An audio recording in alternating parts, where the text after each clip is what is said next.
What's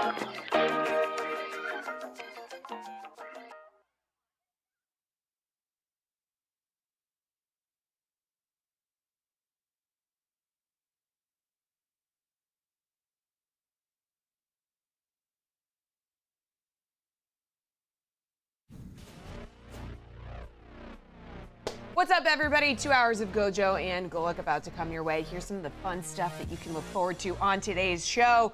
So SGA versus Jokic for NBA MVP. Should they just share it? Haha, no. We're going to talk about Aaron Rodgers and why he's hijacking the NFL with his indecision making.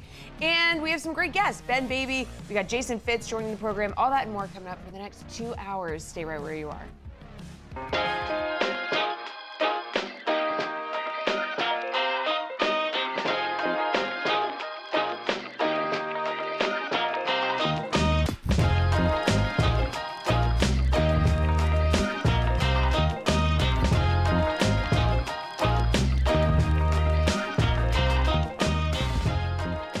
What's up, everybody? Welcome to Gojo and Golic. Mike Golic Jr., Mike Golic Sr., Jesse Cofield back with us today. Fun show coming up as always. Make sure you download, subscribe, rate, and review us. Leave us a 5-star rating and watch us here live Monday through Friday from 8 to 10 a.m. Eastern on the Gojo and Golic YouTube channel. Subscribe and hit the bell over there. Like Jesse mentioned, Ben Baby going to join us to talk about the contracts levied out for the wide receivers in Cincinnati and see if this means anything good, bad, or otherwise for Trey Hendrickson, who's still flapping in the wind there as the lone remaining unsigned superstar on that team. We'll also talk to Jason Fitz about a number of things. He was helping out with Yahoo Sports' coverage of March Madness and the bracket reveals on Sunday. We'll see if he's got any takes there. The Aaron Rodgers conversation as well. It has some interesting reporting around it. Diana Rossini, Mike Silver, and some others at The Athletic had a few really interesting notes that I think stood out to me in a sea of content around Aaron Rodgers that all feels very monotonous at this point because of how long the timeline has been. But then, oh, by the way, Dad, we got Major League Baseball going on right now. We had live golf yesterday because of the playoff, and we've got Major League Baseball's opening day in Japan at the Tokyo Dome. The Cubs and Dodgers playing over there in a game that features 5 Japanese players between the two teams, including the return of Shohei Ohtani back to Japan, where, Dad, you hear the conversation. My buddy Taylor McGregor's over there who works for the Cubs and calls college football for ESPN, and said the response and seeing what Shohei's celebrity is like over there has been jarring to see. So the scenes at the Tokyo Dome look awesome. It's a fantastic venue I got to check out this summer. And what a hell of a way to start Major League Baseball season with this kind of resounding open. And oh, how popular is it out there? Less than 1% of the tickets are on the resale market. The cheapest ticket in the upper deck is $3,500. That's more expensive than the cheapest seat at the Super Bowl. I mean, they love their baseball out there right now. It's the bottom of the 7th. Dodgers are up 3-1 in this. And Yamamoto, who was the starting pitcher for the Dodgers, how about the way he started the game? Pitch clock violation on his first pitch. He started the game 1-0, 1 ball, no strikes. And then obviously, I know you want to talk about Pikachu was part of the opening pitch, which I guess isn't shocking. As he should be, all right? Pikachu is a living legend across all cultures and across all nations. And so him waddling his ass out there to go and lace one across the plate, the least surprising thing in the world to me over there. Shout out to Pikachu doing his thing. I want to see, though, because, again, I cannot underscore, like, I went to Japan for 10 days this summer, and you step out, I stepped out of a cab in Tokyo and just saw Shohei Ohtani on the side of a building. He's on every ad over there. The man is quite literally larger than life, and I'm sure the reception when I went to the baseball game at the Tokyo Dome that I saw between 2 Japanese teams, you saw plenty of Ohtani gear being worn throughout the crowd because that man is just so beloved by the community over there. So let's see the Shohei Ohtani intro from this game between the Cubs and the Dodgers at the Tokyo Dome, if we can.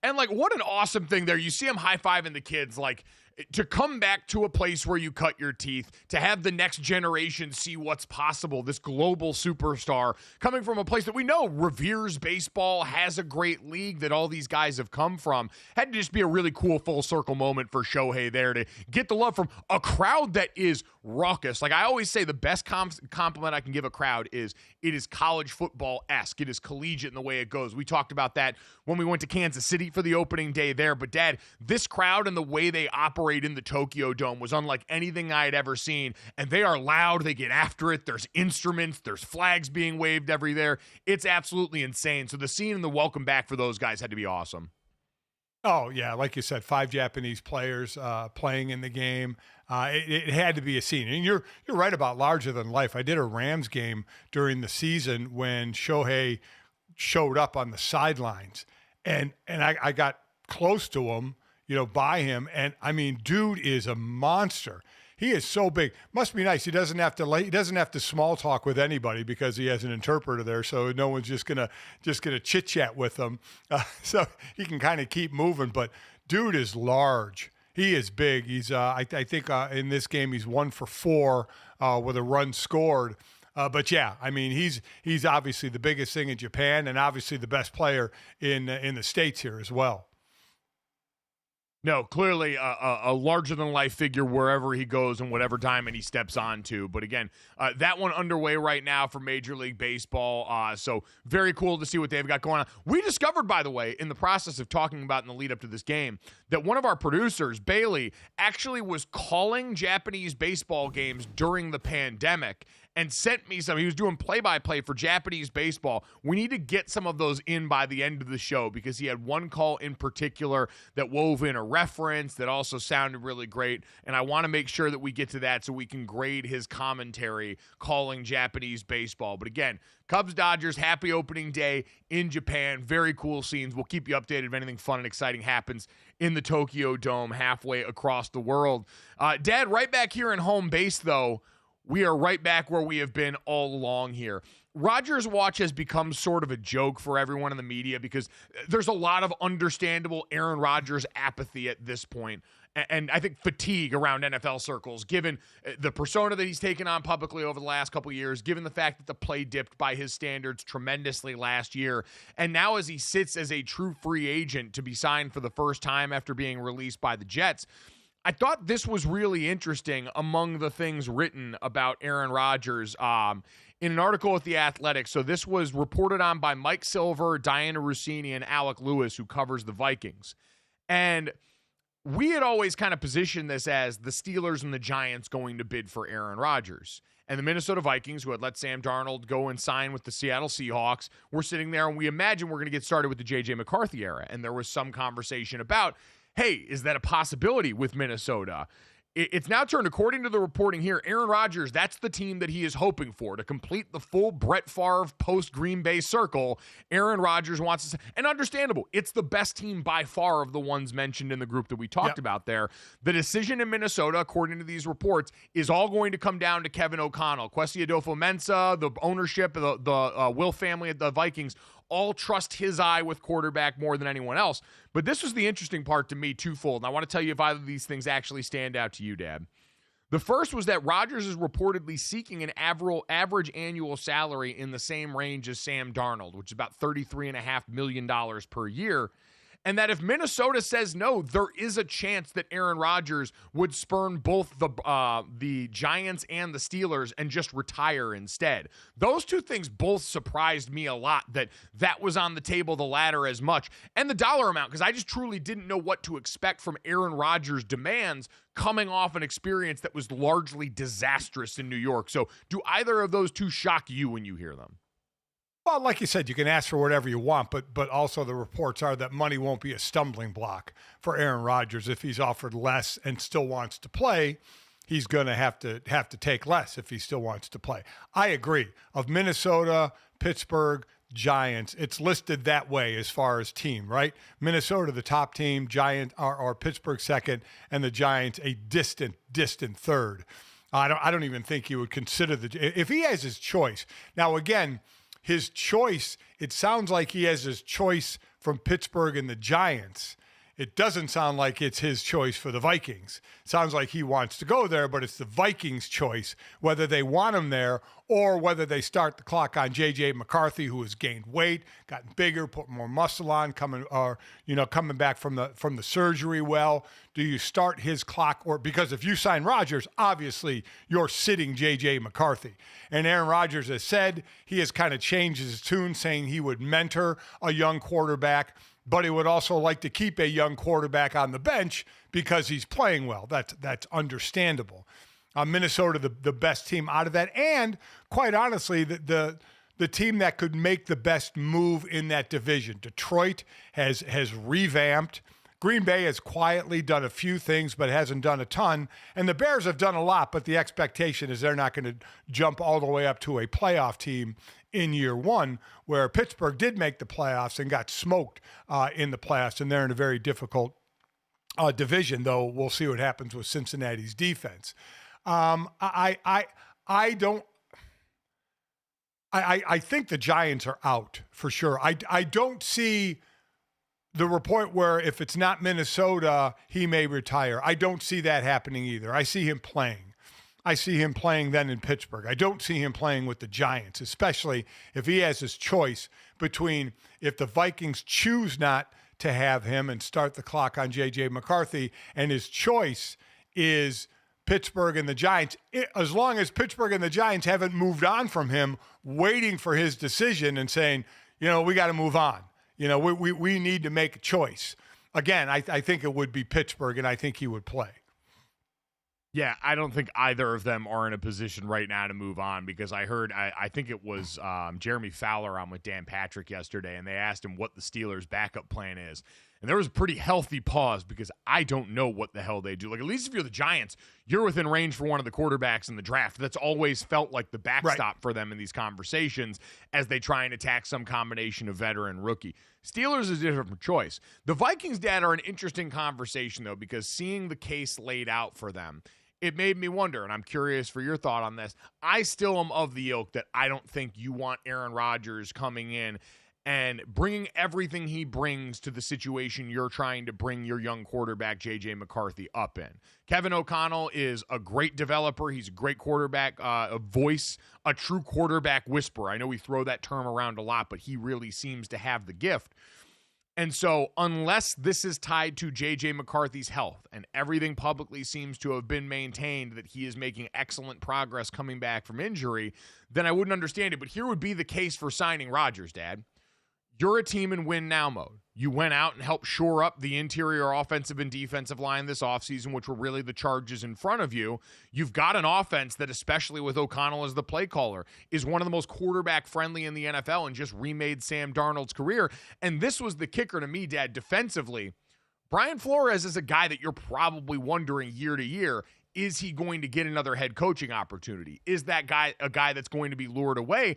And it's a big part of your championship sell as an organization of, hey, you've got a weapon on defense. You've got a defense that's such a unique mismatch for opposing offenses in the NFL that would change drastically were Brian Flores not there, I would imagine. And so, Dad, does that heighten the sense of urgency at all for you, this idea that, hey, if you're treating that as maybe year to year with your defensive coordinator, would you want to try and maximize this window with all the things that you just said in the division with a quarterback who's more veteran, who's been there, done that, and if you think put him in a better situation than he was in the Jets, could still tap into some of the old stuff? Yeah. Listen, I mean, you're not guaranteed anything in the NFL year to year. So if you think you're stacked up, they redid their offensive line to protect the quarterback. They brought in help for Aaron Jones with Jordan Mason from 49ers. They obviously have Justin Jefferson as well. So your offense should be pretty potent. And if you kind of make hay while you have everybody together, as Detroit is now going to find out, not having their coordinators there and losing players, how life is going to be. I guess I would ask this. Sam Darnold did throw for 35 touchdowns and 12 interceptions last year. And in the Rams game, again, some of the sacks were on him. He got sacked 9 times. So there was no protection for him at all. And he does not do well under pressure. And we know Aaron Rodgers can't move really anymore. Now, again, they've revamped the interior of that offensive line with Will Fries and Ryan Kelly at center and guard. But he did throw 35 touchdowns and 12 interceptions. Aaron Rodgers threw 28 touchdowns and 11 interceptions. Are we expecting that much better of a year from the quarterback position? Listen, if Aaron Rodgers threw for 35 and 12, and the expectation is that Aaron normally throws single-digit interceptions, right? And sure. but the pressure and the team he had in New York, he ended up throwing just 11 of them. But normally you think of him in double digits. But if he reaches 35 and 12, he reached what Sam Darnold reached, and they lost in the first round of the playoffs. Okay, so I mean, I now to think J.J. McCarthy could step in and put up those numbers would be tough sledding, but and I do think Aaron Rodgers could have a good year. I think that's the tantalizing thing out there, Mike, is he's 2 years removed from the Achilles. He can still throw the ball really well. They got interior linemen to help protect him. I think they would believe that there could be at least one more good year of Aaron Rodgers. And that's the risk. That's the roll of the dice, that he has a good year, and B, he's healthy through the entire year. So it's definitely a roll of the dice for Minnesota. But to your point of kind of making hay while you can, I get it, because you may lose Flores. Harrison Smith, one of the great safeties, this may be his last year. You may see more changes on that defensive side of the ball. So this may be a year to go for, but I don't know if they'll pull the trigger on this one.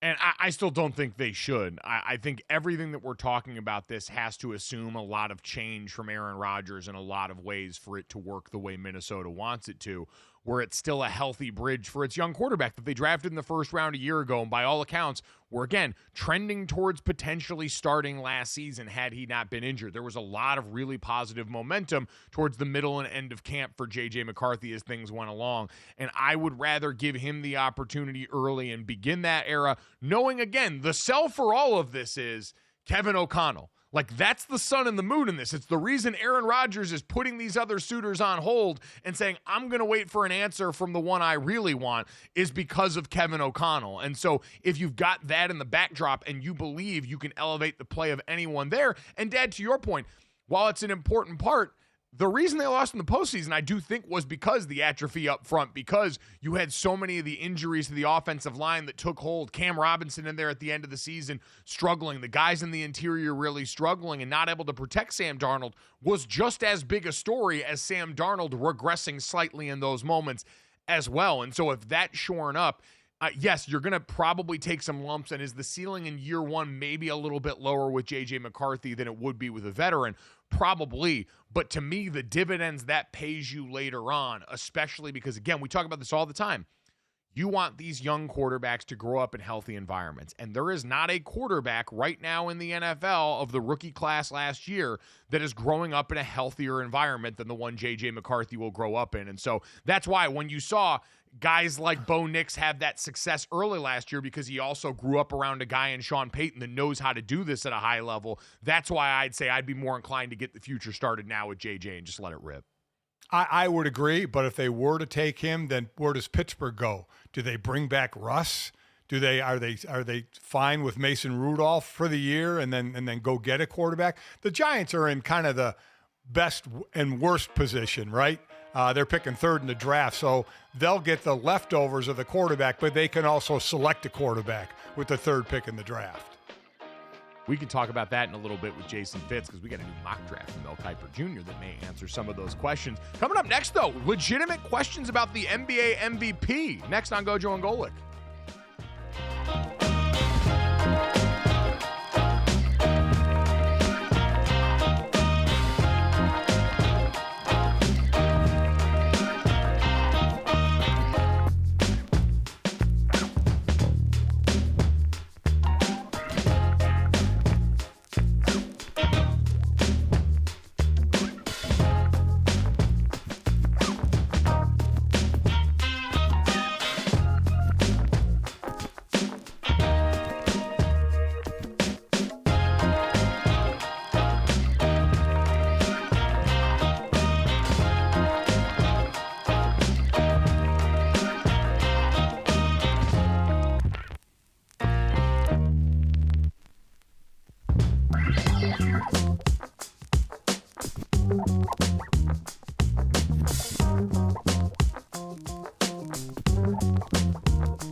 Welcome back to Gojo and Golic. Jesse Cofield, Mike Golic Jr. and Mike Golic Sr. The Nuggets snapped the Warriors' 7-game win streak last night, and they did it without stars Nikola Jokic and Jamal Murray. Now Denver won 114-105. Aaron Gordon had 38 points. Russell Westbrook had a triple-double for Denver, finishing with 12 points, 11 rebounds, and 16 assists. Now, despite Jokic not playing, the MVP debate has been heating up, okay? So SGA is the favorite on the DK Sportsbook, sitting at -700, but three-time winner Jokic is putting up some of the best numbers of his career. He's sitting at +450 right now. Guys, where do you stand on this debate currently? I think when we say this debate is heating up, it really just means the folks in Jokic's camp started to finally campaign for it. Like Michael Malone's been out here on State Street. We can get to sound from him. I'm pretty sure Draymond Green even offered up some love for a guy that he's played against plenty throughout his career. But, Dad, it is sort of the age-old question with these two, because while some MVP debates do get a little bit overcooked, Nikola Jokic is a guy that every year has a claim to the title of best basketball player in the NBA based on his ability. You look at this year, he's shooting better from three-point than ever, attempting more three-pointers than ever, and adding that part more consistently to a game that already has so many facets to it. And so if you told me every year he'd be a guy that was at or near the top of this list, I would understand it. But you look for SGA on the other side, and he's got what we most commonly associate with the MVP case, which is the most important role on the best team in basketball. And right now the Thunder are, double-digit games better than the Denver Nuggets and outpacing everybody else in the Western Conference. So it seems like a pretty easy beginning and end of this conversation, even if I believe, Dad, that based on the way Nikola Jokic is playing, he's 30 years old right now, it's a when, not if, he gets his fourth MVP, and all of a sudden joins some really rarefied air in terms of the four-time winners in this league and what this does mean for the way that we talk about Jokic as an all-time great big in the game's history. Listen, if you put up blind resumes, and obviously Oklahoma City is the top team in the West, and Denver is obviously not going to be that, but they're going to be a threat in the playoffs without question. You put up a blind resume, Nikola Jokic is the clear winner, right? I mean, he's won 3. He's scoring the most points he's ever scored, the most rebounds he's ever had. You mentioned his 3-point. He's attempting more than he's ever had, and his percentage is the highest he's ever had. He's 3rd in the league in scoring, 3rd in the league in rebounds, 2nd in the league in assists, tied for 2nd in steals. SGA is tops in scoring, and he is one of the 4 players tied for second in steals. He has the same as Jokic, 1.8 per game. So blind resume, it's Jokic. I mean, right? It would have to be. But again, you go to, is it voter fatigue? Is it Jokic is up for it every year? He's won 3 of them, and SGA has just slowly risen, maybe not slowly, risen up the ranks to superstar, and he's the best player on the best team. And that's a big, big feather in your cap for this vote. Well, I also think, is it just a statistical conversation, or is it about the impact that it has on your team? Both, no doubt, incredibly important to your team, but there's no denying that Oklahoma City has the better team, and that SGA, yes, if you take both of them off the team, obviously they're going to flounder. Now, last night in a short sample size, certainly the supporting cast for the Denver Nuggets was able to go out there. Aaron Murray had a phenomenal game. All these guys stepped up with Jokic or Jamal Murray off the court. Aaron Gordon, had a good game. But either way, they're able to do that in a short sample size. You take either of these guys off the team, though, that's not a compelling case for MVP for most of these guys. They're tremendously important. But that team success is a part of this, Dad. And we know in the past, Jokic has been able to overcome that. He was the MVP on a team that I think was the 6th seed at one point in the Western Conference, but was just impossible to deny. And this is the part with Jokic that always seems to end up being the best support for his MVP case, is blank season was even better than Jokic's previous MVP seasons. And that's where we're at now. And so, Dad, that's what... You don't want to excuse it away because you feel like he's going to win another one, but at the same time, this doesn't feel like a situation where we go back to LeBron James in 2011 when Derrick Rose gets the MVP and we look back and go, maybe we got that one wrong. SGA is going to be a more than deserving MVP candidate. Jokic has said as much himself, but this was Michael Malone really kickstarting the party. Michael Malone, the coach of the Denver Nuggets, throwing out his support for Nikola Jokic that really has started to kind of get the ball rolling on this MVP campaign. As we wind down this season, this whole MVP thing is really going to pick up, and you understand that. That's a part of it. Obviously, Shai Gilgeous-Alexander is a great player, and if he wins his first MVP, he's deserving of that.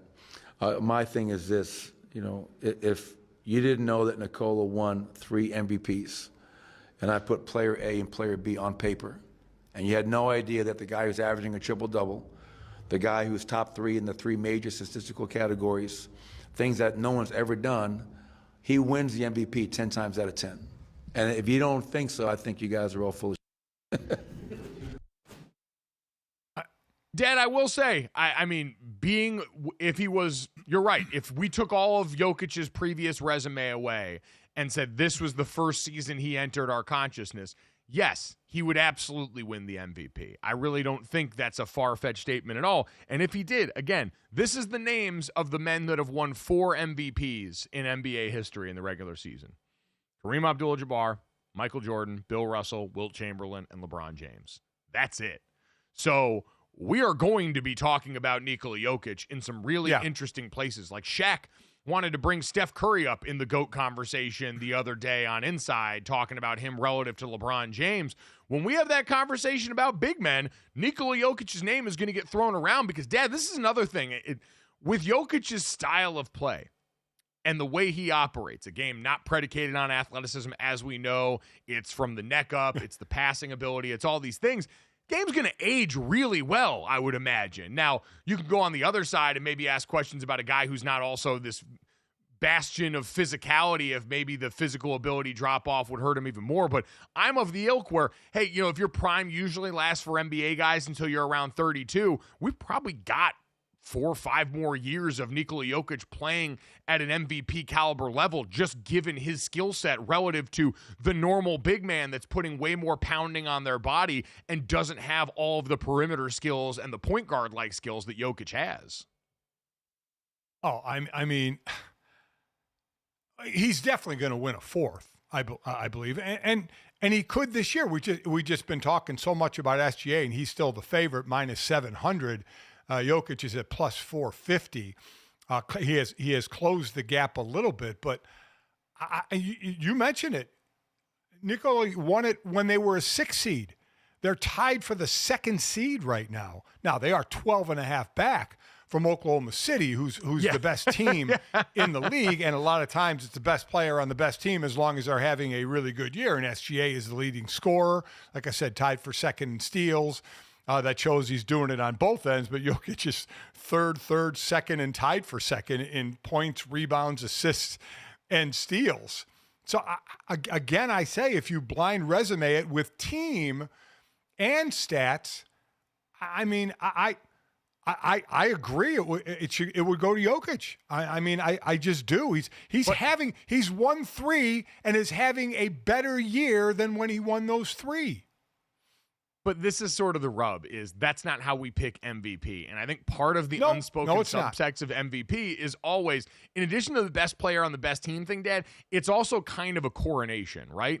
For when a player that has been otherwise great or trending in a good direction is now really stamped with that label of superstar caliber player that takes a jump in the way that we think about them, in the way that they discuss them across the board. And I think with that as the subtext, SGA also incredibly deserving. His rise at the center of this Oklahoma City team is absolutely worthy of that stamp, and I think it's one that he's going to get. Either would be deserving. I'm really not going to lose sleep if either of these two names won MVP given the season that they have. But I think SGA at this point is still overwhelmingly the favorite there. I understand those lines around MVP can be fickle, but I think he's going to be the guy.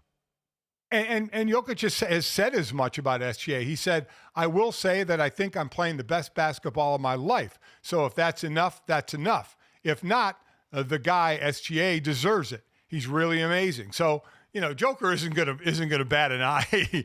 I mean, you wouldn't expect him to really bat an eye. That already is him caring more than I ever expected to hear Jokic care. Like that man tooting his own horn about playing basketball is so rare that I stopped and was like, oh, maybe he really wants this. That's as close as you're going to get to Jokic campaigning for his own MVP. So it's fun to see a little bit of juice around this race, though, because it's so largely been SGA tilted for what felt like so long. So that's the good side of things right now in the NBA. That's the fun stuff. And last night we had a bunch of fun games in the NBA. The Pacers and the Timberwolves went to overtime last night. The 76ers and the Rockets went to overtime last night. The Sixers gave up a 25-point lead. That was ugly. But, Dad, I don't know if it's this ugly, where we see the headline of Bobby Marks over at ESPN breaking down that the Dallas Mavericks may actually be in position to have to forfeit NBA games in this upcoming month. The date to keep in mind is March 24th against the Brooklyn Nets. That's when this all comes to a head, and it's because of all the rampant injury on this team and some contract stipulations with G League players. They have signed to two-way contracts on their team that can only play X amount of games, and they have very few left, single-digit games in a season that's got about a month left, about 17 games left in the regular season, and the players that may or may not be available to them, and the hard cap because of moves they made, and I won't get into all the legalese from the collective bargaining agreement, but basically because of trades and moves that the Mavericks made last summer, one of them to get Klay Thompson over here, they now have a hard cap this season. They cannot go over that first apron. This isn't a we don't want to spend money thing. This is a we cannot by the law go over this, as they're $50,000 short of that apron. And so they've got no ability to go and sign anyone else. They're going to run out of time with their G League players soon, and they don't know who among the group of guys that have been injured with Jaden Hardy, Kai Jones, PJ Washington, Anthony Davis, Derek Lively, Daniel Gafford, all these guys, if they're not able to come back, Dad all of a sudden would not meet the threshold of the minimum number of players you need to enter an NBA game. I don't think this is going to happen, because this seems like the kind of thing that's so far-fetched that before then, one of these guys is going to come back healthy, or as Bobby Marks said, maybe they'll just lie on the injury report, which is one of the few options they have. But if this were to happen, and you combine this with what happened and what we saw with the Luka Doncic trade earlier and the indignity that they've suffered since then, I know it's not the worst, because record-wise there have been teams that have been far worse than this. Is this the most embarrassing single season that an NBA team has had in your lifetime? Because it seems like it would have to be up there. If in addition to trading away the future of your franchise, getting that thrown in your face by everybody and their mom for the rest of the season, and then having to forfeit games later on, that seems like it would approach that. Yeah, oh, by the way, they're in the play-in right now. They're 10th. They're a game ahead of Phoenix, who stinks. Them there. So they're actually in the playoffs right now. And as Mike said, they have two-way players who can only play X amount of games in the NBA. So that would take 2 off the roster. And as he said, they can't sign anybody to go over the hard cap. They're talking about possibly getting AD back, Anthony Davis. They're sending him down to the G League to practice and scrimmage 5-on-5. They were talking about shutting him down for the season, but AD is talking about wanting to play. I sure as hell wouldn't play him unless they're in position to forfeit games. I guess I don't even know if I would then. But so he's supposedly going to go scrimmage with the G League team to get in shape and see how the injury is. Yeah, this is a wild situation. I mean, it could not have gone more wrong for a team that traded for AD that is trying to make hay right now. This team was in the finals last year, and they made this trade for the now, for this year, for next year, for the year after, and it has done nothing but blow up in their face as they see the Lakers move up, now moving down the standings, obviously with LeBron, but playing some pretty damn good ball when they're all healthy. Lakers won 2 in a row, by the way, beat San Antonio last night for what it's worth. But, yeah, it's a season, and I saw P.J. Washington come out with some comments talking about the fans need to stop booing Nico Harrison. We're the team that's left here. It does make me feel for the players that have been left behind. We talked about Klay Thompson, but all those guys got put in this situation and are now having to take blow after blow with how it's played out ever since then. So say a prayer for the remaining Mavericks players in your life. Coming up next, Ben Baby, ESPN Bengals reporter, going to stop by and tell us what's next for Cincinnati as they attempt to re-sign everybody here on Gojo and Golic.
All right, hoping to talk to ESPN Bengals reporter Ben Baby about the 2-star wide receiver contracts, and the defensive end hanging in the balance for the Cincinnati Bengals in just a couple of minutes here. Jason Fitz from Yahoo Sports going to join us in 20 minutes off the top of the next hour as well. But, Dad, we got it. We got even more. Mel Kiper drops another mock draft this morning. I don't know what number, like mock draft 2.0, or where we're at with Mel at this point. But I think it's 3. Either way, where we are. Is it 3.0? God, man, we are so deep into draft season already. I forget how close we are to this big day and the chimes back in my life. But Mel Kiper now joining, I believe, Field Yates, who also had this in his last mock draft, as we look at the way the board shakes out, and especially, Dad, how relevant this is with all of the quarterback movement that we've seen in the veteran free agent market now waiting on Aaron Rodgers. With the first overall pick in the 2025 NFL Draft, Mel Kiper Jr. has the Tennessee Titans selecting Cam Ward. And, Dad, this seems to be the consensus now, is that Ward's not going to fall past number 1. And certainly at this point, it looks like the Tennessee Titans, who sat out the veteran free agent market at quarterback, aren't going to go into this next season with Will Levis as QB1. And so this opportunity with Cam Ward, who really has distanced himself from Shedeur Sanders, feels way too good for them to pass up. Yeah, I think that's pretty close to going to be a lock. They're not going to go into the season Will Levis. They haven't brought in any other free agents like a Russell Wilson or Jameis Winston, or no talk of Aaron Rodgers. So it seems pretty steadfast that they're going to take a quarterback, and it'll be Cam Ward first off the board. And then it gets interesting for the Giants if they think Cleveland is going to take a quarterback. I mean, they're the ones, right? They're the ones that really feel like the desperate party. And in the last mock where we had trades involved, the Giants were the only trade in the first round because, as it was noted, I think by Jason or Jordan Reed at the time, they're the only team that seems like could be desperate enough in a draft where we look at both of these quarterbacks and say, hey, neither's probably worth giving up capital to move up in the first round for. The Giants may have no choice because the Cleveland Browns, they're at least linked to the potential of a guy like Kirk Cousins, although I don't know if I'd be in the business of giving up more assets if I'm the Browns at quarterback anyway, especially given what we'd imagine Kirk Cousins' level of play likely is at this point, even with the Stefanski familiarity. And so this is the real swing state of the draft, Dad, is what the Browns decide to do here with Shedeur Sanders. But him now, it seems, for a quarterback who, on most big boards, when you look at where people view quarterbacks, and you can include me in that bunch as someone that's watched enough Shedeur Sanders now to have the opinion, is he's definitely not a top 5 pick. But he's not going to fall past 3, no matter what. No. Because, as always, the need for this position, especially this year, outweighs the quality of the players there. So, Dad, what do the Giants do if they don't get Shedeur Sanders at quarterback? Like, is this the Jameis Winston show in New York this year? Well, I tell you, I mean, maybe Russell Wilson if Aaron ends up in Pittsburgh. Yeah. Even if Aaron doesn't, does Pittsburgh bring back Russell Wilson to run it back again? I don't think they stick with Mason Rudolph in Pittsburgh because I think they can get another quarterback for a lower price. The Giants, I mean that would have to be a Russ or they've had Russell Wilson, Jameis Winston, and Joe Flacco all in. The Giants have visited with all 3 quarterbacks, so they could easily end up with one of them, if not have their choice of one of them. So that would probably, and they would get them all cheap as well. It's not like they have a whole lot on the quarterback roster right now. So they would have to, because you're right. I mean, are you in a position to give up assets? Even to jump to number 2, you're giving up assets and you have holes to fill. And are you doing it? We always talk about the grade for the quarterback. You're already kind of iffy with Shedeur in the top 5. Are you trading up a spot and giving up assets to take him because he's the next best available quarterback, and then kind of cross your fingers because you draft a quarterback that high? He's your future. He's the franchise quarterback, and the Giants just went through that, paid one, and then got rid of him in Daniel Jones. Yeah, and I want to be clear, like this conversation about Shedeur Sanders not being a top 5 player, it's strictly because of physical limitations. Like you watch him and you see a very mature player from the neck up, a guy who understands his limitations and plays within them, and has played a lot of football and played it at a really high level and been successful between Jackson State and Colorado. But, Dad, you just turn on the tape and see so many spots where even he knows, I don't have the juice and the arm strength to make that throw in that window. And when you're drafting a guy in the top 5, you usually want someone who's going to be able to find more answers in those areas. That's why Joe Burrow, but like a less physically gifted version of Joe Burrow is always the way I saw him. Plenty of moxie, tough as hell, stands in the pocket and took a ton of watching the Nebraska game, how Shedeur left that game alive is beyond me. And yet he did, because he's a really tough player and he's a really smart player, and all of those things are true, but he also just does not have a lot of the physical, tangible gifts that we normally associate with quarterbacks picked at this level in the draft. We talk about Shedeur this way, but talk about Cam Ward the same way. Where would Cam Ward have fit into the draft last year? Cam Ward's going to go number 1, but there were 6 quarterbacks taken last year. Where would have Cam Ward fit into that? He wouldn't have been at the top, right? I mean, he's the best quarterback available this year with what he can do with his feet, his arm. He's definitely the best quarterback available, and he's going to go number 1. But you could say the same thing about Cam Ward. I mean, in a good quarterback draft, he wouldn't be number 1. He wouldn't be number 1, but he's got more physical ability than Shedeur does. He's got more of the arm talent to go along with. Another guy played a ton of football. Now he's done it across multiple schools in Incarnate Word and then Washington State. And then this last year at Miami where he was prolific and played Heisman Trophy worthy football. But you look at the arm and all the things that he can do, and it does. That's the area where he's clearly separated himself from Shedeur. We don't need to have a conversation about all the weird stuff about interviews and everything that people want to do. You could make this a football conversation and have plenty of justification for this. So where this gets interesting, Dad, and where this all leads, this glut of quarterbacks getting sucked up in getting drawn up to the top of the draft by the need at the position is at number 9. Mel Kiper in this latest mock draft has the New Orleans Saints drafting Jackson Dart out of Ole Miss. And this is something I've had a surprising amount of people in my life come out of the woodwork to talk about their belief that Jackson Dart is a first-round quarterback. I don't know if I've necessarily seen it in what I've watched, but you can understand some of the physical stuff that certainly leads you to that point, was incredibly productive and is a guy that has things that could be exciting. And the Saints are a team that we know, Dad, are in a really compromised quarterback position. They're so cap-strapped, they just had to hand Derek Carr more money because they couldn't afford to do anything else, despite the fact that I don't know how committed this new regime is to him.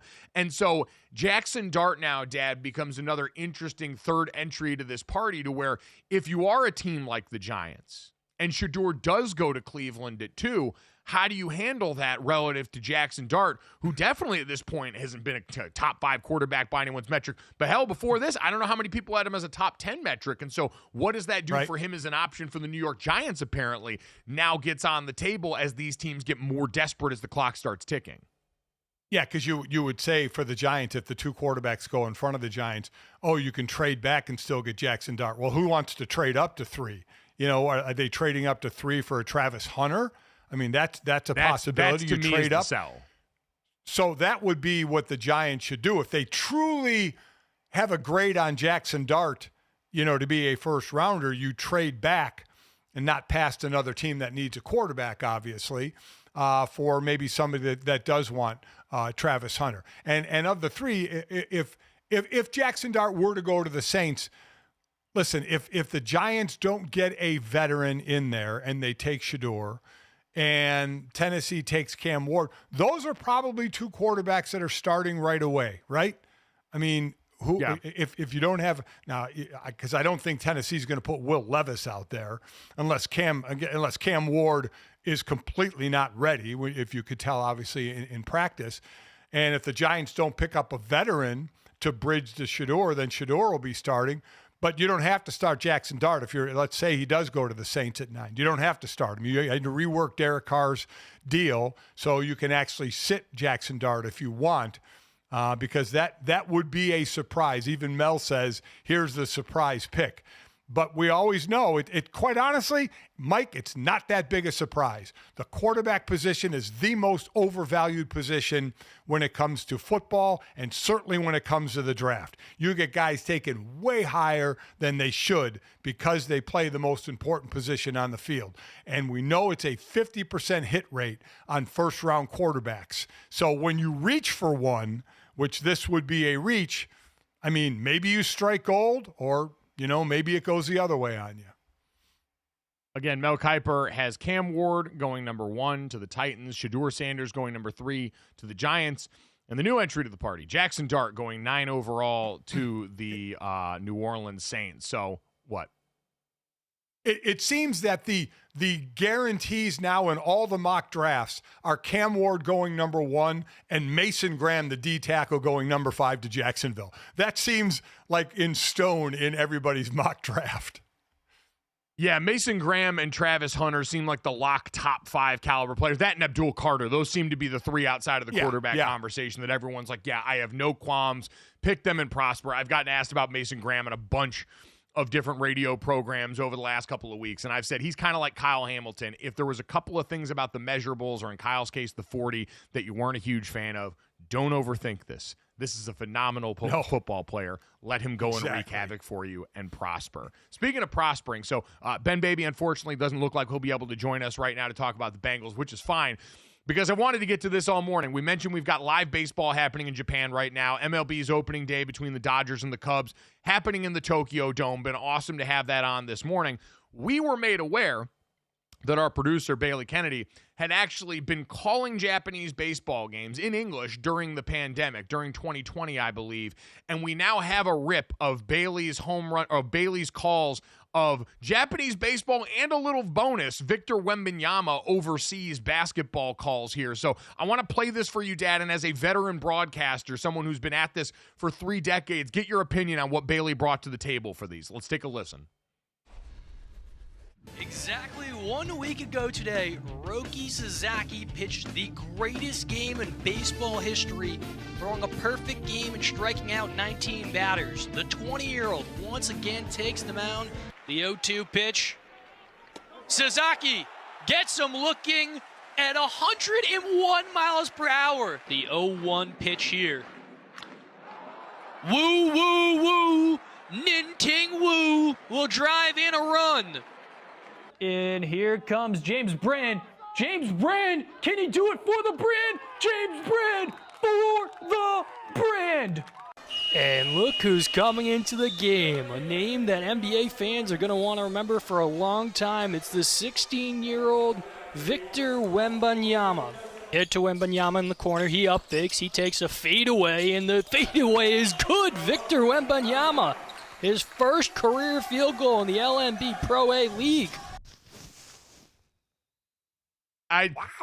So my dad sat forward at the same point that I did when I watched this, which was the woo, woo, woo, D2 Mighty Ducks 2 reference on the home run call. Dad, that one lit you up like a Christmas tree. It really did, Bailey. That was really good. Now, you could use a little more bass in your voice, but that's nothing you can really do about that. But those are some really good calls. That was actually very impressive.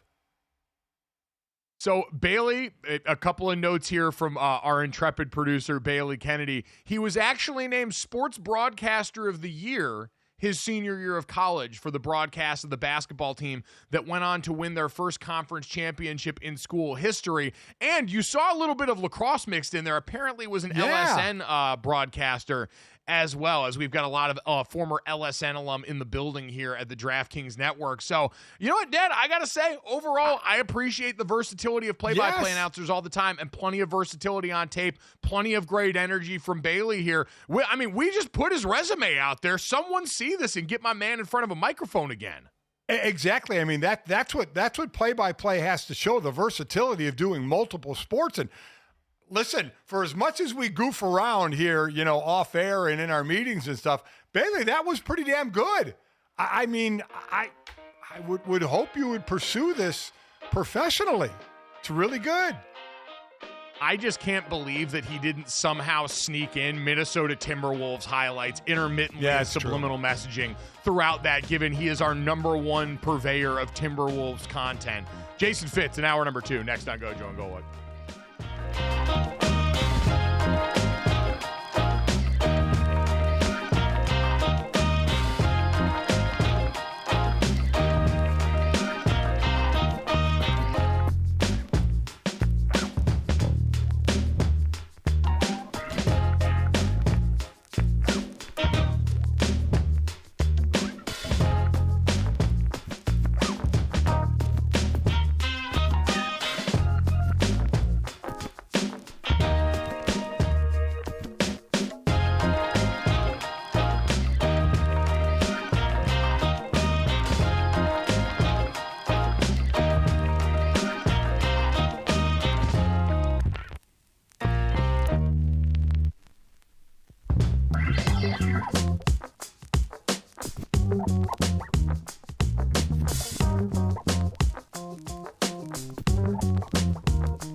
Welcome back to Gojo and Golic. The 2025 MLB season is officially underway as the reigning World Series champion Los Angeles Dodgers took down the Cubs 4-1 at the Tokyo Dome on Monday in the opening game of the Tokyo series on Fox. Shohei Ohtani went 2 for 5 with 2 runs scored. Pretty cool stuff. The crowd was electric in Tokyo. I don't know if you guys know, but Gojo went to Tokyo. Tomorrow's matchup is going to be Roki Sasaki's debut versus Justin Steele. Coming up next for us, though, Jason Fitz going to be joining the program, making his, no, it's not his debut, but he'll be here next.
Spring football is going through a total facelift right now across college football. Deion Sanders has a pretty radical idea for how he wants to change it, and someone else already agrees with him. Gojo and Golic, Mike Golic Jr., Mike Golic Sr., and Jesse Cofield here with you guys. Hour number 2 on a Tuesday can only mean one thing. Our buddy Jason Fitz, host and analyst over at Yahoo Sports. You could see him on the College Football Power Hour inside coverage. He was all over their coverage of March Madness and the bracket reveals as well. So, Jason, good morning, man. How you doing? I'm spectacular hanging out with you guys. And yeah, like, let's just face it. Every evolution of college football right now is going to be, how is it more like the NFL? That's just, when I saw Deion's comments about putting in a spring game, then making them joint practices, the first thing I thought is, yep. I mean, and at the end of the day, I don't mind any of that. I'm just right on my soapbox. But like, there's just a part of me that looks at it and says the job of college in any profession is to prepare you for the next level of what you want to do in your life. If college football wants to better prepare NFL players by offering things like, I don't know, joint practices in a spring game against actual opponents, which is a better chance to evaluate and grow, I'm in for it.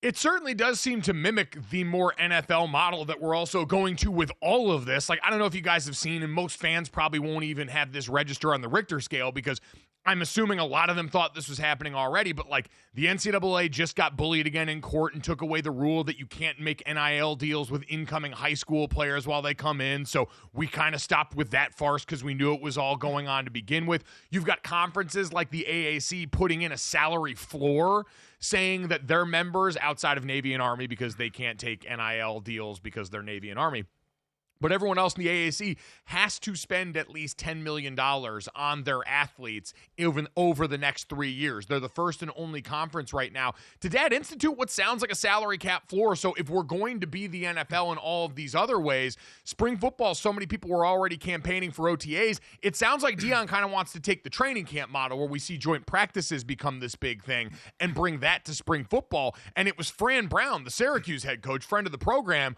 who was the one that quote tweeted it immediately and said, hey, we're open for business. So again, for those that don't know, what Mike is saying is the NFL in training camp will bring in a team, or a team will bring in another team. They're going to play that Saturday in preseason, and they'll practice on usually Wednesday and Thursday. It's obviously they don't practice hard on Friday, the day before a game, but they'll have joint practices on Wednesday and Thursday, and then they'll have a game, a preseason game on Saturday. And that was while colleges are going the way of canceling their spring games, starting with Nebraska. There have been a number of teams that have gone completely the other way and said, we're going to have a skills challenge, meet with fans. We're just going to have practice. We're not having a spring game. Deion has gone the other way and said he wants to bring a team to Colorado. And as Mike said, Fran Brown from Syracuse said, we'll go to Colorado for 3 days. We'll practice with them, and then we'll play with them. By the way, there is a rule in the NCAA that you can't do this. So it's not going to happen this year, if at all. It's not, but here was Deion Sanders talking and openly campaigning for this at the microphone. Take a listen. Spring game will be televised. ESPN2 will broadcast spring game on the 19th. We got to sell this thing out and pack this thing because the way the trend is going, you never know if this is going to be the last spring game. I don't believe in that. I don't really want to condone that. I would like to play the spring. Actually, I like to play against another team in the spring. That's what I'm trying to do right now, to have it competitive. Playing against your own guys kind of get monotonous, and you really can't tell the level of your guys because, you know, it's the same old. Everybody kind of know each other towards the end. I would like to style it like the pros.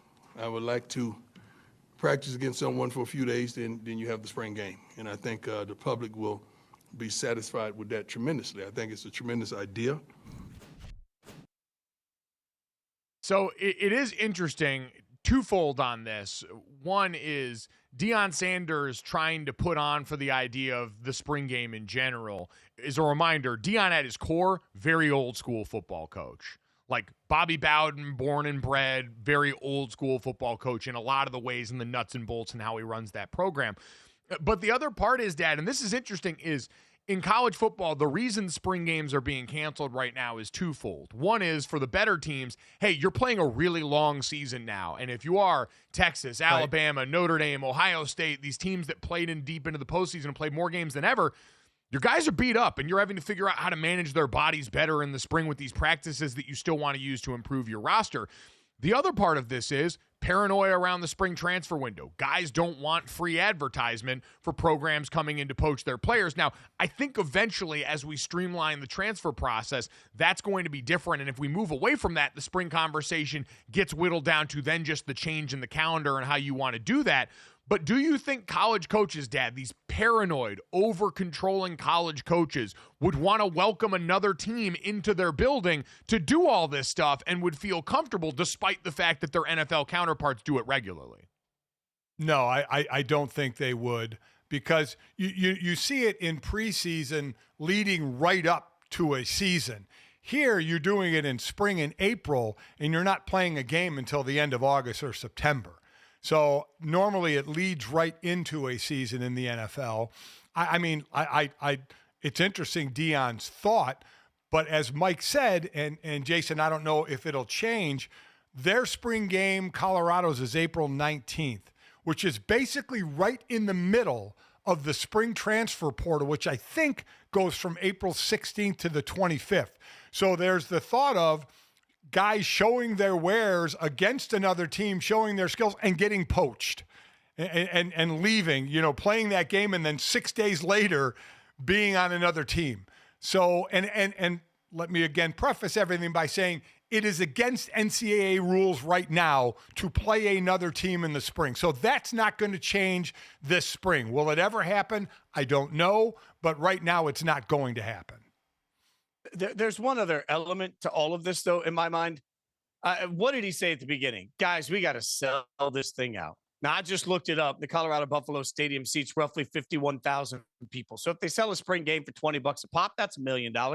How much could they sell a game against, I don't know, Syracuse for? And when we are in this current environment where every dollar matters, and reportedly last week there were some contract talks for Deion starting. I mean, Deion's also smart with business, right? Like Coach Prime is looking around saying, hey, this is a way we can make it. Now, how much could we charge if we brought in Oklahoma for this game? How much could we charge if we brought in a big program? And then even if we do a rev split like a home game, we're adding a home game without adding another home game like that. There's money on the line. So that's part of why I think, if you're Deion, you're looking around, Coach Prime looking around saying, hey, I think I found another revenue stream over here. If I was a consultant looking at Colorado and say, hey, what about a spring game that we could raise the ticket prices to and sell out 51,000 tickets? So I do think that I don't mean to always be like money's the bottom line of all things in the world, but Gojo, I feel like money has to be part of this conversation. It's college football. Money's always part of the conversation, brother. You're never wrong in assuming that with this sport in particular, or any sport played in North America by and large. But I think, to Dad's point, that rule would need to change to allow this to happen. And as we've seen, NCAA rules are up for grabs right now. You can bully them into most anything at this point. So I wouldn't be surprised if that changed. But what's really going to need to change, and Dad brought up the poaching aspect of this, is players in the NFL have contracts. And so while you may eventually see a player that you like in a joint practice and try and sign them later on, you can't do it in the back channel ways that are going on now and the ways that are largely ungoverned at this point in college football's life cycle. So I do think that's the biggest difference, because college coaches are wicked paranoid, even more so than their NFL counterparts. And right now, that's at an all-time high given what's gone on in the transfer portal with name, image, and likeness as those two things have combined. And for those that also would look at this, Dad, and say, hey, you'd be adding another game to these players' bodies before they're professionals, before they have the ability to collectively bargain it. The only thing I would say for this, what they're discussing, which is like a joint practice in the ways that we've seen in the NFL, is the spring game is a practice. Like, it's a glorified scrimmage. It's not an actual game. And so you could whittle this into a version of skill development where it's good on good with another team, but it's still in a controlled environment. And so you're not actually going out here and asking these guys to play a full game because, again, the injury risk, the coaches would never sign up for that in the offseason, anything. Wait, the last thing you want to do is lose your star wide receiver to a joint practice scrimmage that you take too far under the limelights because you get over your skis. So I do think that it would be controlled enough at a time where these coaches, for their own selfish reasons, are mindful of their star players' bodies coming off these long seasons in the spring? I think it's going to continue to go the other way, where spring games are basically canceled, and you don't have a spring game, and you have a glorified practice or a skills competition or something to take its place to attract people to come. Because some spring games you see are sold out, others get a few hundred people. I long term see this going the way of no spring games. I think that, Jason, that's going to be the sort of debate that we see like in the NFL with preseason football, right? How teams decide to approach this time of year. And to your point, Deion Sanders clearly still sees this as a place to sell his program, where others see it as a liability at places that maybe are a little bit more secure in who they are as a team right now. Just because Colorado, I mean, Deion put the defibrillators on the chest. He has shocked this program back to relevance, but it doesn't have this long-standing cachet, at least in modern football, the way that some of these other programs that are canceling their spring game that maybe feel like they don't need this promotion at this point. Well, also, I mean, promotion, like, let's be clear here. Syracuse didn't turn around and say, hey, we'd like to invite somebody here to Syracuse for a spring game either. It was immediately, we'll go to Boulder, like, because you understand who's feeding who in that situation. The popularity you get from just being around Boulder would be significant. And Mike, you mentioned earlier the difference between the NFL and college football or contracts. We are now in a society. I mean, we all know Jim Nagy from the Senior Bowl left the Senior Bowl, and he's now the GM of Oklahoma football. At some point, I think contracts are going to be an inevitability of some sort in college football. You can't continue to add GMs who are going to have accountability for their job and for their roster building, for the money that they're spending. I talked to a former NBA player over the course of the weekend extensively about what's happening in college basketball, and programs are asking themselves right now all the time, did we evaluate the right talent? Did we, because we spent millions of dollars, did we spend it on the right places? Like, that's a real question. So that's why you see guys like Steph coming in. And I don't think they're just going to be figureheads. We're going to end up with full talent departments, full GMs, full front offices for college basketball and for college football. And if you're going to build that infrastructure, contracts feel like it's just the inevitability. Like in 5 years, college football will be collective bargain. There will be unions. There will be contracts. It is going to become the NFL in my mind. Yeah, I wouldn't be surprised by that at all based on the current trajectory of the sport. What is surprising, and is kind of the subtext of this whole conversation that I didn't realize until right now, are you guys surprised Deion's still here? Like, I think so many of us looked at the Deion Sanders Colorado situation and thought this had a clear shelf life of when Shedeur and his son Shiloh were on and off the team. Travis Hunter and Shedeur really part of the same group that helped Deion bring this program back to prominence. And I know so many people got enamored with the idea of Deion to the NFL, but Dad, I at the very least thought Deion to a bigger job coming off of these seasons would probably be the inevitability. And it does seem like right now he is where his feet are still and is comfortably the Colorado head coach trying to figure out the next version of this program. Yeah, listen, he signed a 5-year, basically $30 million deal, 29 and some change, so $30 million. So that's $6 million a year, certainly not anywhere near the highest paid coach for how he's changed that program. And he said, basically, without saying it, there have been discussions about an extension. I don't see him going to the NFL. But also, I mean, he was a game away from playing. You talk about moving up. He was a game away from playing for the Big 12 championship. So it's not like he was at the low end where everybody basically picked them to be in the Big 12. He was close to the Big 12 championship. So I believe there's a thought now. You lose two guys that are going to be top 5 picks in the draft. So that it is a lot going to fall on him now of coaching. He doesn't have Shedeur. He doesn't have the Heisman Trophy winner. How is he going to do? But he does stay somewhere he knows. He does have, and I think that he stays somewhere he knows. So if he's going to start a rebuild, have a season where you're somewhere you know, and then go somewhere else for a bunch of money after you've proven you can do it. I will remind everybody, Shedeur didn't need Deion to be a star. Deion doesn't need Shedeur to be a star. There we go. Well, coming up next, we'll see how much the Bengals need to have a successful upcoming season in the NFL, and if they've already made mistakes. That's next on Gojo and Golic.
We've talked a lot about the Bengals wide receivers being re-signed, T. Higgins and Jamar Chase. We'd like to interview as a team. We're here to bleep stuff up. But the other side of this that was interesting, and I saw Jeff Duncan, who writes for the Times-Picayune in New Orleans, tweeted out, the legacy of the 2019 LSU Tigers continues. And, man, you stack the dollars that this team, one of the greatest college football teams of my lifetime, has put together. Joe Burrow signs a second contract for $275 million. Jamar Chase, $161 million. Justin Jefferson, $140 million. Derek Stingley, $90 million. Damian Lewis, Lloyd Cushenberry, Patrick Queen, Grant Delpit. If you're LSU, Dad, the recruiting is very easy right now. People like money, and you show them how much of you can make it when you play for the Tigers, and the rest is history. That is a staggering dollar amount. That is unsurprising given how freakishly good that team was. You mentioned 8 guys making $36 million or signing deals for $36 million or more. There are 15 more players from that 2019 team in the NFL. So listen, we talk about LSU every year with the athletes that they have on the field that are NFL caliber, and that's where top players, when they recruit, they obviously want to go to a good college, but they want to go to a college that sends players to the NFL, and LSU does that about as well as anybody, making big money. Unfortunately, they just aren't winning enough in college. What's it feel like to be Grant Delpit and you sign a $36 million deal and you realize that your quarterback's worth like almost 10 times what you're worth? Like, you still go out to dinner and you slide the check over to him and you're like, Joe, it's on you, buddy. You can go ahead and grab this round. I can't imagine being rich, but then also being the poor rich guy in the room. Yes, it is a unique problem when you run in circles. That's always like the idea. You never want to be the smartest person in any room that you're in. If you're at LSU, you're probably never going to be the richest person in any room you're in unless you're Joe Burrow. But the Bengals conversation, Fitz, does become interesting. I know Trey Hendrickson is still hanging out in the balance of what's going to happen with him. Are the Bengals actually going to pull the trigger and find a trade partner? Will they find a way to re-sign him too and have so much of their money all in one offseason tied up in a handful of players? Do you think that's advisable at this point? Like, if you're running the Bengals, knowing what you've already done as a franchise, are you then going to go and commit more money up front now to a guy like Trey Hendrickson for a franchise that historically, like, forget even the cap situation that you can smooth over. Having this much cash on hand to spend on players, given what we know about the Bengals, has also been something you necessarily can't count on in this league. I think that's part of why the Bengals had to do this, though, right? Like, this silences the conversation that Cincinnati ownership is not willing to spend money. Like, you can never say that again, because the amount of money that they have spent on these three players is absolutely staggering. And if they get traded on also, then it becomes just this monument. You got a Mount Rushmore guys that just got paid. So I don't want to hear it anymore that the Bengals won't pay people. The hard part about this is, does it make sense? Like, if you have Howie Roseman as your GM, then yeah, pay whoever you want. Because what do we know about Howie Roseman? We know Howie's going to hit in the draft. And this is why I know I'm draft obsessed, because my favorite team sucks. So I pay too much attention to the draft. I know that. But there is this element where once you pay somebody, if you start paying everybody, then my God, you better turn around and you better draft well. Home runs in the draft. Because I will remind everybody, I haven't updated this in a couple of years, but when I left ESPN, so that was 2 summers ago, I had the stats and info group at ESPN look back at a 15-year period, and I asked a very simple question. Has the highest paid player at his position ever won a Super Bowl? Any position.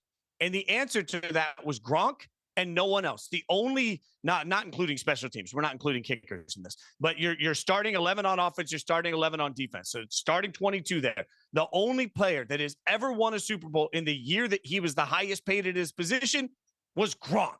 Okay. So it's just a reminder that when you start paying people, anybody, not just quarterbacks, when you start paying people, it gets more complicated. So then the question is, do you trust your front office to draft well? And I'd look at this and say, man, their defense sucks because they can't draft on defense. That didn't change, did it? No, it did not. They're basically bringing back a team that was 9-8 and out of the playoffs, right? You look at who they re-signed. Oh, by the way, T. Higgins, remember, fired his agent and hired Jamar Chase's agent. So Jamar Chase's agent did pretty well for himself. But Joe Burrow averaging $55 million a year, Chase 40, and basically 28, 29 for T. Higgins. That's $123 million for the three of them. If they somehow sign Trey Hendrickson, who would probably garner about $35 million a year, that's up to $158 million a year for 4 players. Oh, by the way, the same 4 players that you had on the team last year that didn't make the playoffs. So, Jason, to your point, you're right. It's about who else do you bring in. There's a slew of players they re-signed or signed basically to 1- and 2-year deals. Al Golden has, the new D coordinator that came from Notre Dame, has his work cut out for him, especially if he doesn't have Trey Hendrickson. I mean, what pieces do you have to deal with? But you had to re-sign your stars, right? I mean, you had to. I mean, T. Higgins and Jamar Chase combined for 200 receptions and 27 touchdowns. I mean, and Joe Burrow threw for a ton. So you need that firepower, and the thought is, to your point, Jason, and then to go to you, Mike, is you build around it, but unfortunately their track record, but remember they were in the Super Bowl a few years ago. So they did almost make it to the promised land. They went 2 AFC title games in a row. 1 year they went to the Super Bowl, and now they've gone, that was feast, and now they're famine, 2 years in a row of no playoffs, Mike. Well, yeah, the difference is, and the reason why I think the point about them re-signing for a team that was that last year, they just need average defense, and they're going to be a playoff team. Like last year, it got pretty bad. You just need across the board like an average to above average defense, and if the offense does what it does, because while I disagree with the team building method of spending all this money on wide receiver and skill position and very little of it comparatively on the offensive line, it is just against my sensibilities as a football person. They've made it work before because Joe is that caliber of quarterback. Do I think it's great for his physical longevity? Probably not, because Joe Burrow is not built like Cam Newton or Josh Allen, and so eventually those hits are going to hurt too much, but he makes it work. And so I do think it can get better. Maybe you just catch lightning in a bottle, and Al Golden coming in with some new blood in there is enough for one season, but this underlies the point of, yeah, you had to pay them, but you should have done it sooner, is always the answer for these teams. And it's why, like, the conversation gets really interesting when you factor in a team like Philadelphia that Jason does pay everybody, but pays them at the right time and pays them at a time where they understand they're also going to supplement it in the draft a lot better than most here. Like I saw it was Elliot Shore-Parks, who covers the Eagles at WIP in Philadelphia, said the Eagles got A.J. Brown and Devonta Smith for $100 million less than the Bengals got Jamar Chase and T. Higgins. Now, I will say they are less like at their position at the number 1 and number 2 receivers. Jamar Chase is obviously better than A.J. Brown.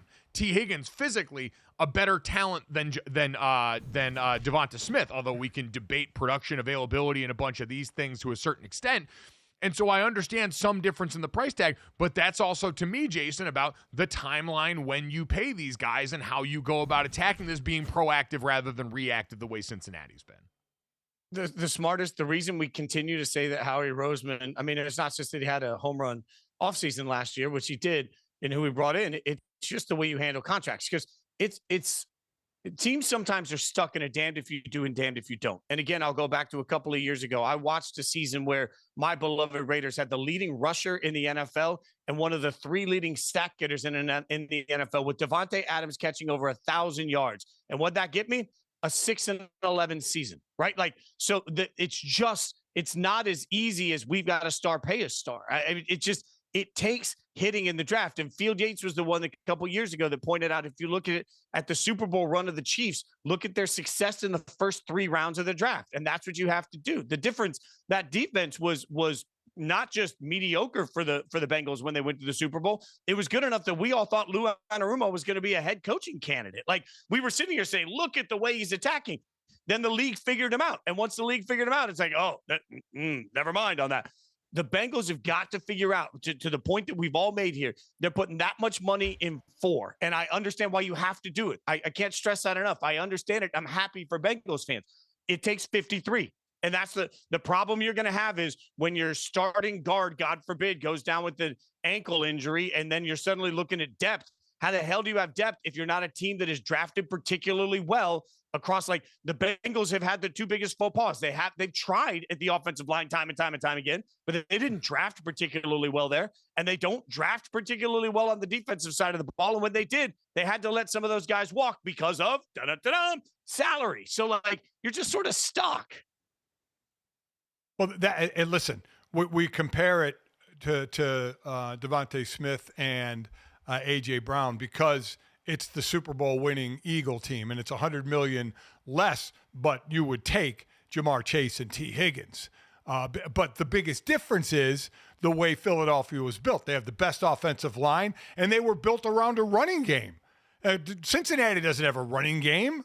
I mean, they were like almost at the bottom of a running game. They were like completely on the pass. That's why there were 27 touchdowns with those 2 wide receivers. And oh, by the way, the Eagles had A.J. Dillon. I mean, the squat racks aren't going to be able to hold Saquon Barkley and A.J. Dillon, who's Quadzilla. So they are built around the run. There's a great example of how to build a team and how not to build a team. Because Jason, to your point, you're right. Cincinnati did try, Mike, and rebuild that offensive line. It just failed. They just didn't bring in the right players, and it failed. Where Howie Roseman is hitting on free agents, hitting on draft picks, Cincinnati is not. Yeah, and some of that, listen, is also going with what your quarterback wants. Like, we heard a lot of conversation with Brian Callahan when he took the Tennessee Titans job about how, hey, that offense was a collaboration with Joe Burrow, who didn't want to be under center, didn't want to be turning his back to the defense. He wanted the controls. He wants to be able to see anything. And with a guy like Joe Burrow, you give him what he wants because he's that good. But it's also going to limit you in some places, especially in the run game, the way they have it organized right now. There aren't many teams, like watching the Philadelphia Eagles, man, and I went and watched because shout out to Lane Johnson, who they just announced an extension with him. He's another one of the guys they're going to pay to keep around there because Lane Johnson, even though he's a bit older, Jesus Christ, he's still playing great football. And you watch Lane Johnson and you understand why everyone is enamored with arm length and the physical skill sets, because he is just so much more physically capable, in addition to all of the intelligence, the way that he approaches the game plan, than almost anyone you see playing at that position. But the Eagles went out there and re-signed him, so I went back and watched, and like the Eagles running most of their offense out of the gun, having their offensive line operate exclusively out of 2-point stances, and still being able to move pokes off the rock. That is atypical. That is really hard to do in most circumstances. And so it's hard to compare people to them because, again, the Jeff Stoutland of it all makes it somewhat incomparable because Cincinnati doesn't have that. They don't have a Jeff Stoutland sitting in their room getting ready to develop these guys left and right the way that he has. And so those are all the underlying factors that make these comparisons pretty difficult, Jason. That drives me crazy, too. because you just mentioned the most respected offensive line coach, I think, right now in the NFL. We can all say that, right? And my buddy Frank Schwab on Inside Coverage on Yahoo Sports always points this out. There is no salary cap for coaches. You just mentioned, could every team get him? If I'm a team that sucks, you know what I'm doing? I'm just walking in my own. Like if I'm the Cowboys and I really want to rebuild things, I'm cherry picking all across the league. Who's the best offensive line coach? All right, I'll give him $12 million. I'll give him 15. There's a number. I'll go $1 million man from the 80s. Like everybody's got a price, right? I'm waiting for an NFL team to finally pull their heads out of their asses long enough to realize how much coaching matters and then simply go in and cherry pick. And I don't care if I'm worth billions of dollars. I don't care if I'm spending $250 million on a coaching staff. If it gets me the best opportunity to win, which, by the way, Mike, you're the one that always says, remember, it's much easier to just try and draft one quarterback than it is to draft an entire roster. Okay, well, I'm going to have a better time with that roster if it's junk, if I've got the best coaches in the world all working on my staff. I don't understand why somebody simply doesn't come and offer a blank check to the best offensive line coach in the league. Yeah, I Jason, especially because coaching salaries relative to player salaries, and Dad talks about this all the time when we're talking about running backs, off-ball linebackers, these places where Philadelphia had big spends this offseason at positions that at the top end just cost you less than the premium positions. Coaches don't cost you all that much, even if you're going to pay them incredibly well relative to everything else. So I'm with you. Pay offensive line coaches, pay the teachers, save the whales. These are our rallying cries here at Gojo and Golic with Jason Fitz on board. You can check him out, as always, Inside Coverage, the College Football Power Hour, and all over Yahoo Sports. Jason Fitz, thanks so much, buddy. We'll talk to you soon. All right, man? Thank you, boys.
Welcome back to Gojo and Golic. Jesse Cofield, Mike Golic Jr. and Mike Golic Sr. Let's take a look at some March Madness odds. So the first four tips off tonight at 6:40 p.m. Eastern Time with the 16 seeds Alabama State versus St. Francis. Alabama State has a 4.5-point favorite. Now, the winner goes on to face one-seeded Auburn. Two teams that have played in the first four have advanced to the Final Four, VCU in 2011 and UCLA in 2021. But let's take a look at those number one seeds. Okay, they have the best odds to win it all on DK Sportsbook. You got Duke at plus 320, Florida at plus 380, Auburn at plus 400, and Houston at plus 600. So, fellas, cash it or trash it, presented by DraftKings. DraftKings, the crown is yours. What do we think? Cashing or trashing it that one of the top four cuts the nets? Oh, Dad, if you're asking me at this point, I would probably cash this one, and I would probably cash it for the Florida Gators. They seem to be the trendiest pick right now. If you're having a rest versus rust conversation about momentum, which we know is always fun in sports, they're coming in scorching hot off the SEC tournament. And Walter Clayton Jr. looks like the kind of point guard that is built for March Madness, tough, rugged, veteran point guard veteran player, that's at the helm of a team that was one of the best offensive and defensive teams in terms of efficiency in the best conference in college basketball this year. I think I would probably have to cash one of these teams. I'm looking at the two seeds, and you have Alabama, you have Tennessee, you have St. John's, and you have Michigan State. Could one of them pull an upset or a lower seed? Yes, but I would probably cash this. I know you're not making much on it, and I would probably lean toward Florida as well. Duke, obviously, the health of Cooper Flagg and that ankle is going to go a long way. He should be fine, maybe not in the beginning of the tournament, maybe a little lingering, but to make it through the tougher part. So I would cash this. Yeah, I would. Yeah, it's unfun and it's unsexy. And again, right now, everybody is picking Florida. So at the very least, when you're picking championship winners, you can get plus money on all these guys because it's an incredible single elimination tournament with a bunch of chaos in it. But you look further down on the list, Ed, past the one seeds, Alabama plus 2,200. That's been one of the most prolific offenses in college basketball all season long. Certainly all the SEC teams going to have their day. Michigan State and St. John's plus 2,500, plus 2,800 respectively. Like veteran coaches who understand this time of year on teams that play great defense but can't shoot the ball very well and maybe can drag some other teams down in the mud. Like you go on down the list, Iowa State probably with the injuries that they've suffered there. Going to be a tough one to get over. Gonzaga feels like a sexy pick every year if you're Alex Kirshner. So I do think there are some other teams that are always going to pop up in this. But, man, it's been so top-heavy in college basketball, especially in the Southeastern Conference. It's hard to see it getting away from that group. Yeah, it really is. And again, I'll have, in all my sheets, I'll have all the number one seeds eventually winning a championship. So I'll have them all in there. Maybe obviously some higher seeds as well as I fill out my 8 to 10 sheets. So I'll have more than a few champions. So I'll cover. All right, there we go. Dad will have it covered on all of his sheets, so you don't have to, and he can win all of that money for you here. And Dad, while the debates around March Madness and brackets are always going to be fun here, it's an easy place to feel like you have a chance of always being right because this tournament is cruel. It does not reward the large sample size of the regular season by and large, and it can send a lot of really good teams home. That's what we love about the sport here. A debate that also felt like it had no right answers because it was so well-formed was one I was at the helm of, and this is a fat show at its heart, and so I wanted to bring it to you guys and see if we had anything to try and solve for this. And Jesse, especially with your food taste, I'll be very interested for your answer here. A friend of mine over the weekend posed a question that I think found one compelling answer for, but I want to hear from you guys. It's a theory that every food that exists on Earth can be successfully paired, and we can debate the definition of success, but can be successfully paired with either hot sauce or peanut butter. Not saying they need to work with both, but that one or the other would be able to successfully pair with any food on Earth. And I have never seen a response in all the time I've been on social media to a question posed like this and what it's done to people's brains. So, Dad, I'll start with you as someone that eats a lot of food here. Do you agree with this? Oh, God, no. Absolutely not. I mean, what's your definition of food? Is it just dinners? Pick any breakfast cereal. You're not putting peanut butter or hot sauce on a breakfast cereal. You're not putting peanut butter. But you could. You could put peanut butter on breakfast cereal. You could put it on anything. I mean, we're talking about gross. Is it going to taste gross? Yeah, but no, The Mike, question. come on. You're talking about something that's still edible. You're gonna pour a bowl of Lucky Charms, put some milk in there, and throw some hot sauce on it and eat it? Are you? Yeah, No. yeah. Technically, Dad, I'm not. He's Dad, saying he would go peanut butter I'm on the not- breakfast cereal is what he's Right. saying. You pick one or the other. So I'm saying if you put a No. scoop of peanut butter on top of cereal, it would not make it worse. You'd be up. My definition of No. success is would No. it not be gross? And peanut butter and cereal would would be not be gross. gross. You could throw that into a bowl of Cinnamon Toast Crunch right now, and it would probably be lit. No, absolutely not. Absolutely not. Yeah, can you throw anything on anything? Yes. But to have it be edible, how about a salad? You're putting hot sauce or peanut butter on a salad? How about grapefruit? You're Yes, putting hot easily. sauce or peanut butter on a grapefruit or on watermelon? So- I mean, come on. This is ridiculous. So, Jesse, citrus fruit was generally the consensus of where this might be difficult. Although I will say there are plenty of margaritas and things that use fruit as a garnish that have tahini on the rim that introduce a little bit of spice into me that makes me wonder, hey, is hot sauce really that far out of bounds? Yeah, I mean, I guess you could technically put hot sauce on an orange or a grapefruit. Yes. I wouldn't do that of my own volition, but I guess I'm saying I could see somebody doing it and it not being so horrifying. You could put it on anything, but that doesn't mean you're going to or it's going to taste good. Yes, technically, can you put hot sauce and or peanut butter on any food? Yes, but who the hell's going to do it? Jesse, let's bring you into the conversation. Would you put peanut butter or hot sauce on caviar?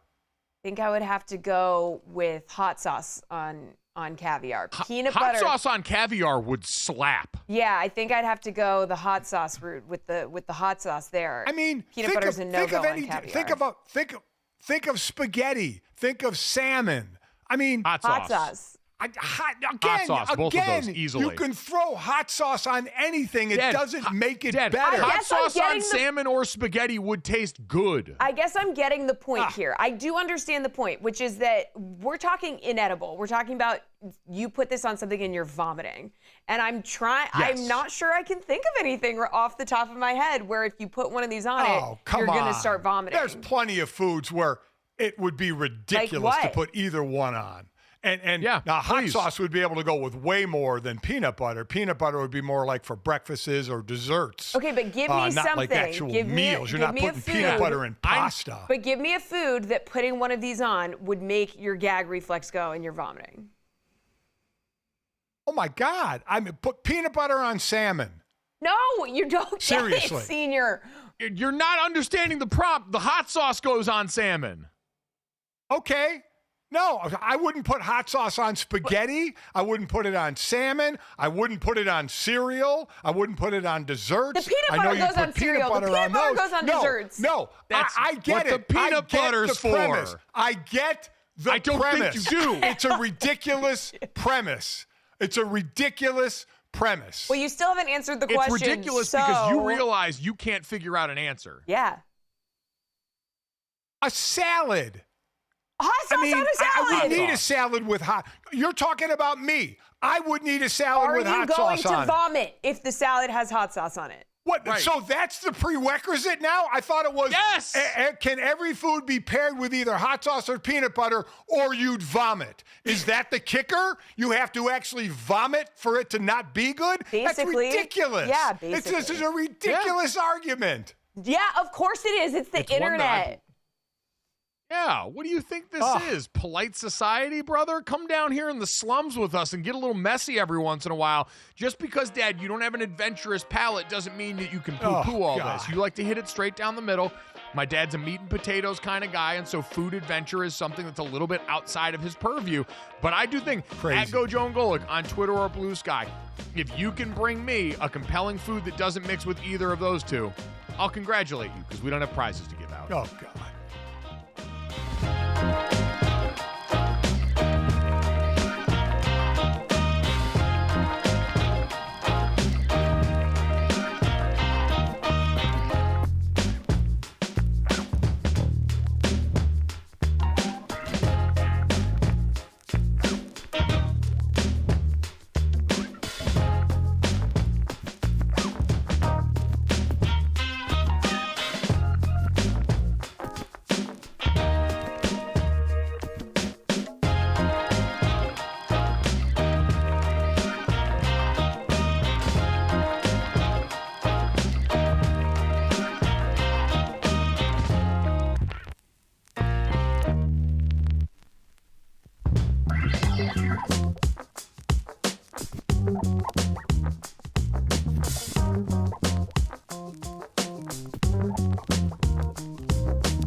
All right, let's finish off the show the way we always do. It's this, that, and the third. It's 3 quick stories to send you into the rest of your day. Download, subscribe, rate, and review our show. Leave it a 5-star rating and watch us here live Monday through Friday from 8 to 10 a.m. Eastern on the DraftKings Network and our YouTube channel here at Gojo and Golic. Subscribe and hit the bell over there. Do us that favor. We appreciate it.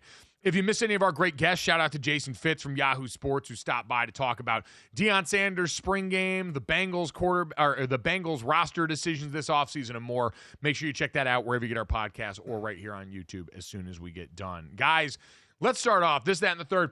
Listen, tournament snubs in March Madness happen every year, and while we agree, this year, North Carolina getting in over the likes of Indiana, West Virginia, and some others does seem pretty egregious given what we saw from USC's season. Obviously, Bubba Cunningham being the chairperson on the committee that makes all this happen, even if he's recused for discussion, is going to feel a certain way to some people.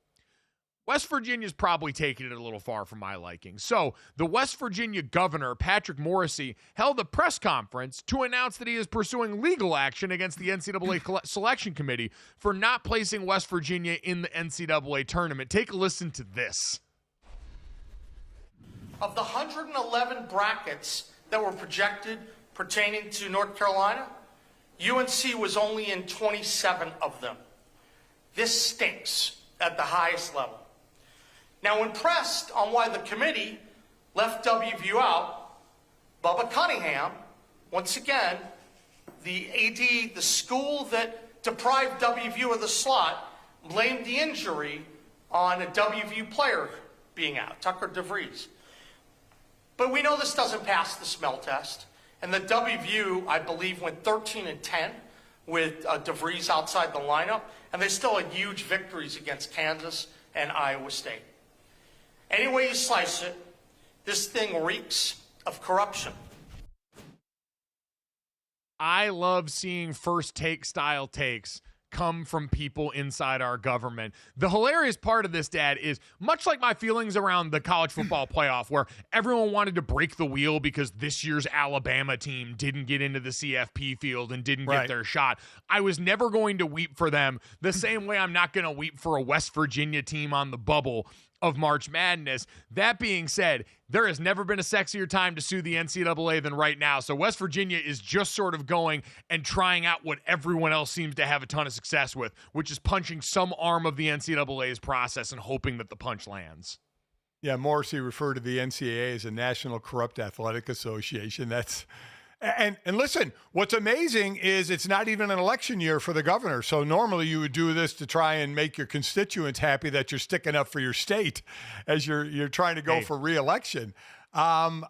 Listen, suing is ridiculous. Obviously, nothing is going to happen here. It's just a mad governor and a team that everybody thought was going to be in, and they had a horrible loss to a last-place Colorado team in the opening game of the Big 12 tournament that all of a sudden had them on the outside looking in.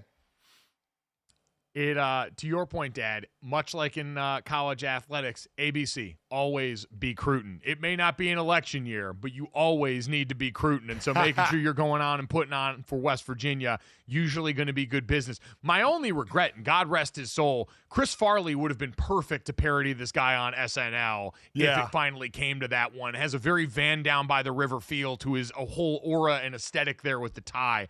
And so it's a shame we won't get to see that. But either way, good job, good effort, probably a little rich for my blood. Jesse, let's move on to that and potential solutions for multiple problems. So, researchers have found that a popular hair loss remedy might hold the cure for Alzheimer's. What is happening? Science. So, researchers have found that when mice with the disease, Alzheimer's, were given a stabilized form of carnosic acid, their brain function dramatically improved. So memory loss was reversed. Brain inflammation, which is a major driver of cognitive decline, was significantly reduced. So basically, this new study is telling us that this acid, which is considered generally safe by the FDA, it could cure Alzheimer's. Human trials not far off. I mean, amazing. Absolutely amazing. And listen, hair so far secondary to that, a disease that's one of the scourges of the earth. And so, listen, if you can kill two birds with one stone, that's phenomenal. But Dad, any progress made on that front would be truly incredible.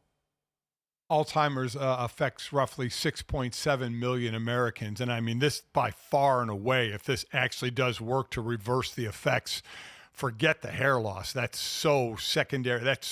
It's reversing Alzheimer's and then a bunch of spaces and then curing hair loss. I mean, this would be incredible. So listen, I know we have fun with this, that, and the third, with some goofy stories, but this would be incredible if it in fact goes through the testing and does do in fact what they think it may do.